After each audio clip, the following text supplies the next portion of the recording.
pack कर देना pack करना है പക്ഷെ കാര്യമുണ്ട് മാർക്കറ്റിലുള്ള അവസ്ഥ നല്ല നിങ്ങളാണെങ്കിൽ ഞാൻ കൊടുക്കാം എനിക്ക് സീനൊന്നുമില്ല നമ്മൾ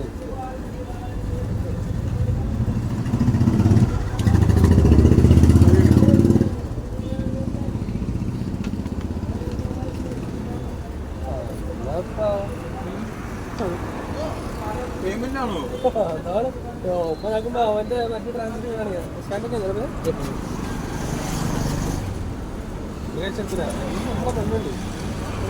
ഞാൻ അവൾക്ക് എപ്പോഴും പൈസ അയച്ചപ്പോൾ അവളെ അയക്കും തരാമേ കുറെ ഉണ്ട് ഞാൻ തരാൻ വേണ്ടി തരാം ഓർമ്മയില്ലായിരുന്നില്ല കണക്ക് വെച്ചിട്ട് ആര് ജയിക്കാനടാ പൈസ ഉണ്ടാകുമ്പോൾ ആവശ്യം അതുകൊണ്ടല്ല कितने